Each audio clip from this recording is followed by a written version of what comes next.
Je vais vraiment fermer.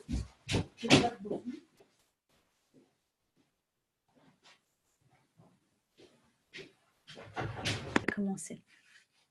Donc, au fait, j'aimerais parler de comment est-ce qu'on peut être outillé pour pouvoir aider les personnes migrantes qui ont connu des multitraumatismes et comment est-ce qu'on pourra vraiment agir de manière claire pour les aider, au fait. Et c'est important de pouvoir les aider parce que parfois, quand ils arrivent, on peut se sentir complètement anéanti par ce qu'ils ont vécu. Mais en fait, il y a des outils, il y a des choses qui peuvent les aider et c'est hyper important qu'on sache comment les aider parce que la violence engendre la violence et donc le traumatisme engendre le fait qu'on va en retraumatiser d'autres. Donc, on a vraiment intérêt à aider ces personnes à sortir de leur traumatisme. Et on ne peut pas le faire n'importe comment parce qu'on ne peut pas les mettre encore plus à risque. Donc, on doit toujours être prudent à quel moment est-ce qu'on va traiter le traumatisme. En fait, c'est ça dont je voudrais parler avec les personnes qui vont m'écouter, c'est de savoir quand est-ce qu'on peut travailler sur un trauma, quand est-ce qu'on ne travaille pas sur un trauma, c'est quoi un traumatisme et quelle est la complexité que ces personnes ont vécue, au fait.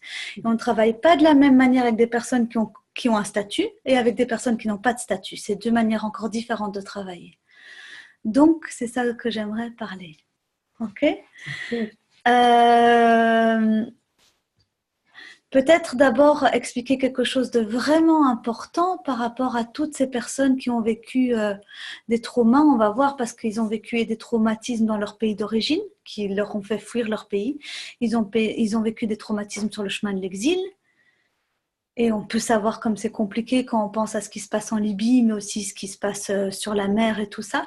Et ils connaissent des traumatismes en arrivant en France parce qu'ils ne sont pas acceptés, ils sont rejetés, ils pensaient parfois découvrir le paradis perdu. Et ce n'est pas du tout ça. La réalité, c'est qu'ils n'ont parfois pas de logement, qu'ils payent très cher pour dormir dans des lieux complètement insalubres, que les enfants n'ont pas à manger. C'est ultra difficile, qu'ils ne comprennent pas ce qui se passe. Ils sont vraiment perdus, quoi.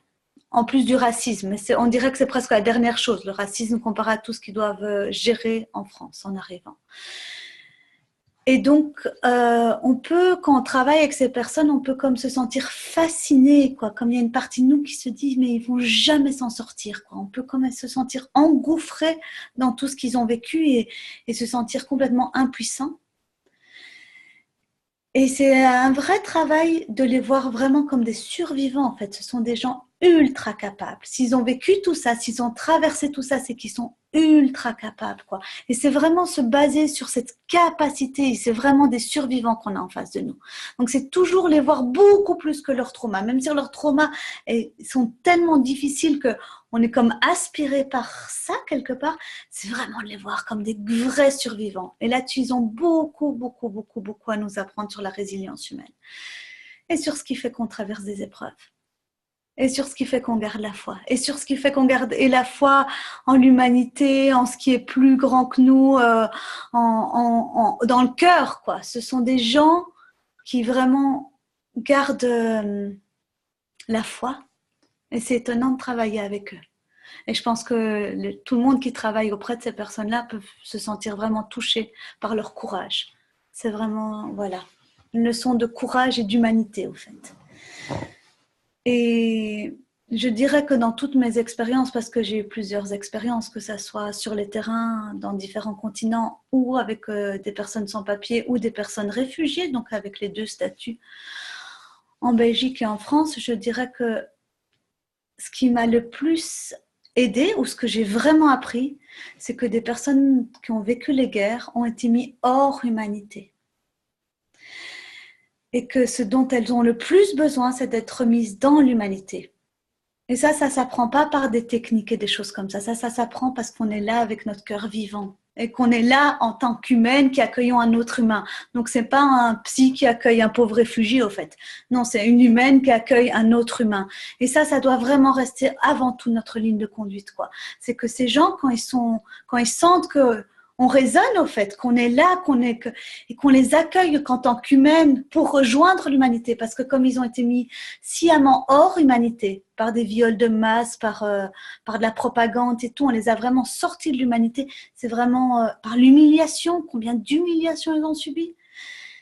Et ben quand on est dans un vrai contact humain, c'est vraiment ça qui est reconstruit, au fait. Donc là, même si j'ai parlé de plein de choses, au niveau du trauma. C'est le moins, c'est pas très important comparé à notre qualité d'humain et d'humaine avec ces personnes-là.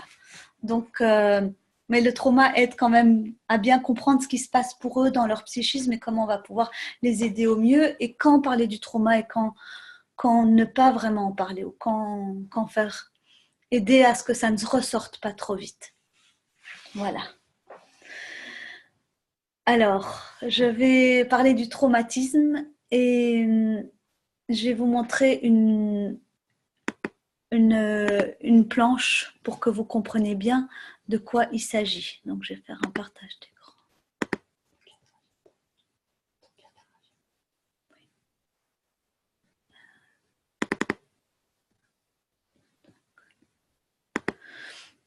Donc, ici, on voit 3 cerveaux. On voit le néocortex, qui est notre nouveau cerveau, avec notre lobe gauche, qui est notre cerveau rationnel, et notre lobe droit, qui est notre cerveau intuitif. On voit au milieu, on voit le cerveau limbique, vous voyez où il y a l'amygdale. Et on voit en dessous, ici, le cervelet, qui est notre cerveau archaïque. Donc, notre cerveau archaïque a réagi par réflexe. Il n'y a rien qui réfléchit. Dès qu'il se met en action, c'est juste du réflexe. Donc, c'est je ne sais combien de milliers de traditions derrière, en fait, qui se mettent en marche.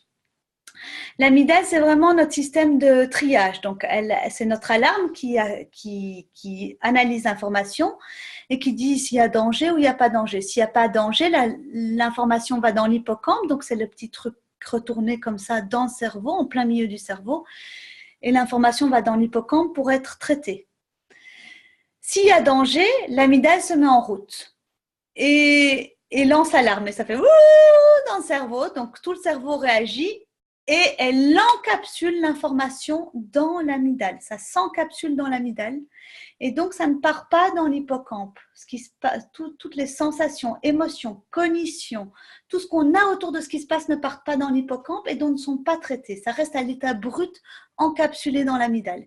Et dès que l'amygdale s'encapsule, il n'y a plus de connexion avec notre néocortex, en fait. Ça n'existe plus. On va directement dans notre reptilien. Et dans notre reptilien, il n'y a que 3 stratégies. La fuite, le figement et le combat. Et donc, quand l'alarme se met en route, il y a beaucoup d'adrénaline et de cortisol qui arrivent dans le cerveau et qui nous obligent, donc c'est notre système sympathique qui arrive et qui nous prépare pour le combat ou la fuite. Donc, il est prêt à se battre ou à fuir. Donc, notre sympathique se met en route et est prêt à faire face. Si la menace est trop forte, comme dans bien des cas, au fait, notre sympathique va dire « Ah, ça ne va pas le faire ».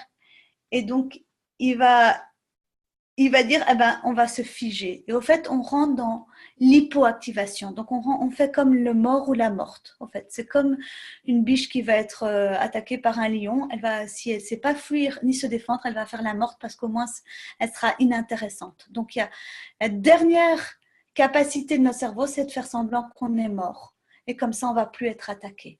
Du coup, quand on rentre dans le figement, c'est notre système parasympathique qui arrive et on n'existe presque plus au fait. Et il n'y a plus aucune connexion avec notre néocortex. On n'analyse plus, on ne choisit pas ces réactions-là. C'est notre cerveau archaïque qui les choisit, c'est jamais nous qui choisissons nos réactions quand notre amygdale se met en système d'alarme. Mais ça, c'est important à savoir que la plupart des personnes qu'on reçoit en consultation des migrants, ils ont beaucoup vécu de figement dans leur corps, en fait. Ils n'ont pas pu fuir, ils n'ont pas pu se battre, ils ont dû se soumettre, en fait. Et donc, on a des gens qui sont vraiment avec beaucoup de figement et qui n'ont pas décidé qu'ils allaient se figer, mais c'est inévitablement que c'était la meilleure solution à faire, en fait. Et ce qui fait aussi que parfois on peut se dire quand on les voit, et j'entends certains qui disent mais il bouge pas, il ne fait rien, il reste dans son coin. Et au fait, il est juste encore dans une réaction de figement. Et donc, c'est important de prendre ça en compte. Tout le travail autour du trauma, en fait, quand il est bien mené, consiste à aller voir ce qui a été encapsulé dans l'amygdale, tranquillement, à décapsuler ce système d'alarme et à ce que les informations entrent dans l'hippocampe pour être analysé et ensuite retourne dans le néocortex. Et dans le néocortex, il y a une information fondamentale, au fait, qui est l'information de l'espace-temps, qu'on n'a pas ni dans notre système limbique, dans notre cerveau du milieu, ni dans notre cervelet. On n'a pas d'information de l'espace-temps là. Et donc, dès que ça peut se décapsuler, au fait, on peut avoir accès à l'information de l'espace-temps qu'aujourd'hui on est en sécurité, qu'on n'est plus comme avant, qu'on peut avoir d'autres sources pour faire face à ce qui s'est passé. Mais tant que l'amygdale est comme le trauma est encapsulé dans l'amygdale, il n'y a pas l'information que l'espace-temps a changé.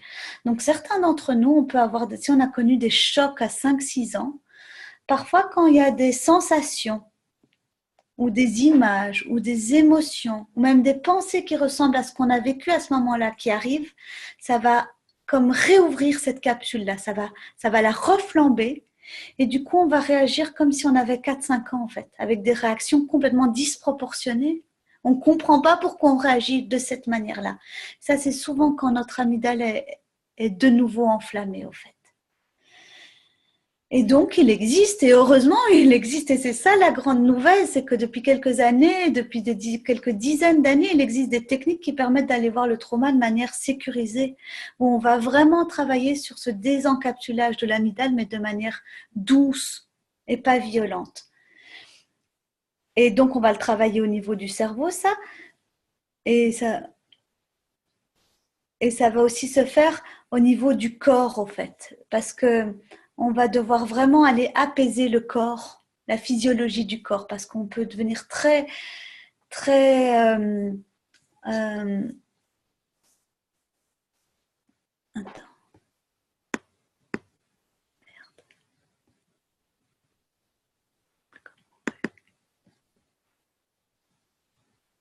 Attends. Je reprends le partage. Je suis perdu. C'est arrêté là. Non, mais je vais suspendre l'enregistrement.